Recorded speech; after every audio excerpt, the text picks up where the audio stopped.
दिल्ली एक ऐसा शहर जहां दिन और रात नहीं रुकते, आज वहां पानी रुका पड़ा है। दिल्ली अब धीरे धीरे डूब रहा है। पिछले 40 सालों में दिल्ली के अंदर बारिशों ने रिकॉर्ड तोड़ा है और सवाल यह है कि इस बार दिल्ली में इतनी बारिश आई भी नहीं है, लेकिन फिर भी लोगों के घर और गाड़ियां डूब कैसे रहे हैं? क्यों आखिर ये 2023 का जो मानसून है वो दिल्ली के लोगों पे भारी पड़ा है? यमुना के वाटर लेवल्स इतनी तेजी से बढ़ कैसे रहे हैं? और इतने बड़े अलार्मिंग सिचुएशन में आखिर गलती किसकी है? सेंट्रल गवर्नमेंट की, स्टेट गवर्नमेंट की, या फिर एक आम आदमी की? आइए जानते हैं आज की इस वीडियो में। Days after deluge, key areas in the national capital remain waterlogged.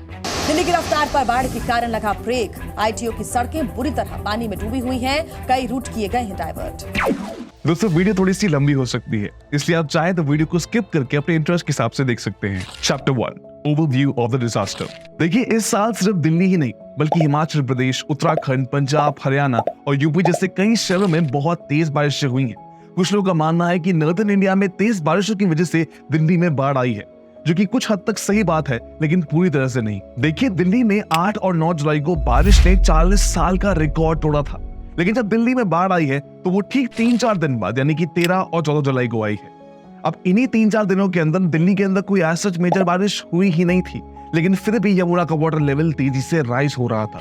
अब कई लोग कहते हैं कि दिल्ली के अंदर बाढ़ हथनीकुंड बैरेज की वजह से आई है। सो फॉर इंफॉर्मेशन, बैरेज जो होते हैं वो डैम से काफी छोटे होते हैं। ये पानी स्टोर करने के लिए नहीं होते, बल्कि पानी को डाइवर्ट करने के लिए होते हैं, उनको एक कांस्टेंट फ्लो देने के लिए होते हैं। अब देखिए, हथनीकुंड जो बैरेज है वो हरियाणा में लोकेटेड है। अब इसी बैरेज से जो पानी है वो यमुना में छोड़ा जा रहा था।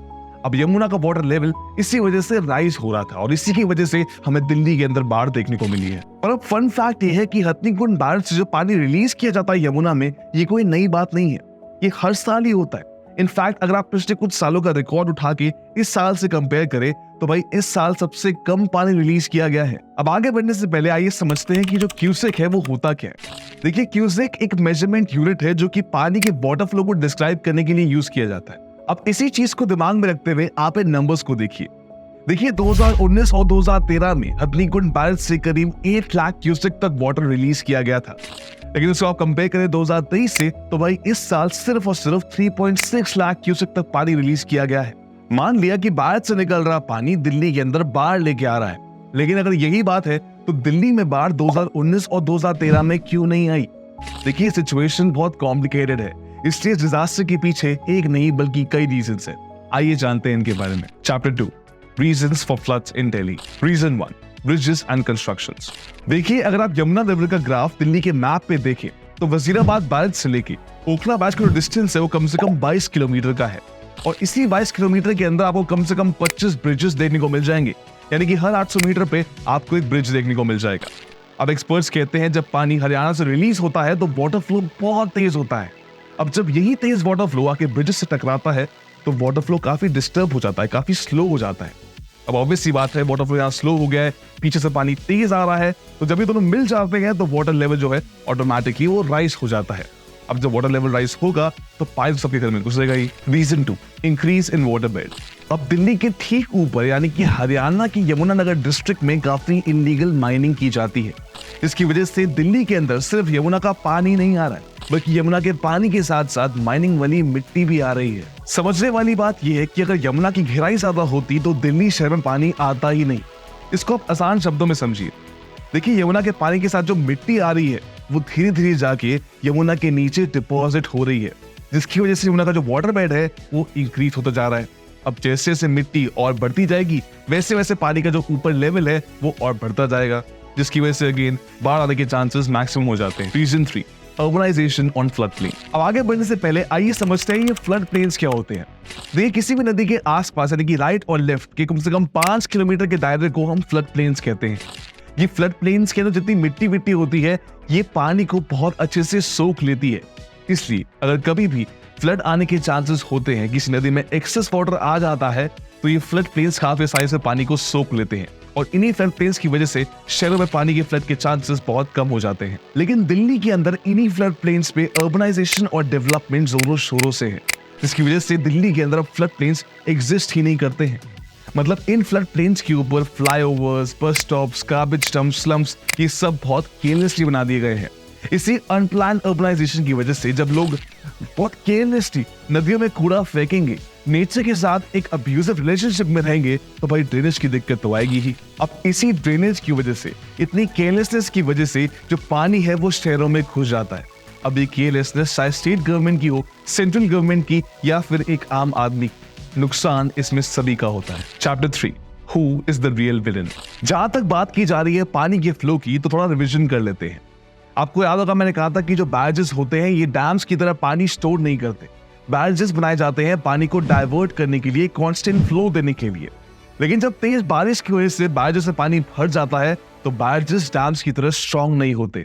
बैरेजेस के जो गेट्स है वो खोलने पड़ते हैं ताकि जो तेज पानी का बहाव है वो बैरेजेस की सिचुएशन को और वर्स ना कर दे। इसी वजह से हथनीकुंड से जो बैरेज है उसका पानी डायरेक्ट दिल्ली की तरफ फ्लो करवाया गया। अब यमुना का पानी दिल्ली में 3 बैरेजेस से होता हुआ आता है। पहला वजीराबाद बैरेज जिसकी को रिस्पॉन्सिबिलिटी दिल्ली गवर्नमेंट की है। दूसरा है आपका ITO बैरेज जिसकी को रिस्पॉन्सिबिलिटी हरियाणा गवर्नमेंट की है। तीसरा है आपका ओखला बैरेज जिसकी को रिस्पॉन्सिबिलिटी यूपी गवर्नमेंट की है।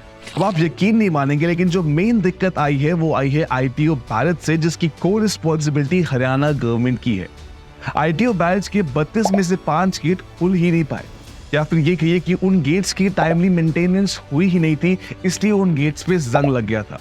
अब पानी का बहाव तेज होने की वजह से और गेट्स के बंद होने की वजह से सारा पानी दिल्ली शहर में आ गया। इसलिए आपने देखा होगा राजघाट और स्पेशली आपके जितने भी रेड फोर्ट वाला एरिया है वो ज्यादा यमुना के पानी से इफेक्ट हुआ है। खुशखबरी ये है कि आरबी और नेवी की मदद से ये 5 जंग लगे हुए गेट्स अब खोल दिए गए हैं, जिससे कि यमुना के जो वाटर लेवल्स है दिल्ली के अंदर अब धीरे धीरे कम हो रहे हैं। दिल्ली में यमुना के जलस्तर में मामूली सी गिरावट, 208.48 मीटर पहुंचा जलस्तर।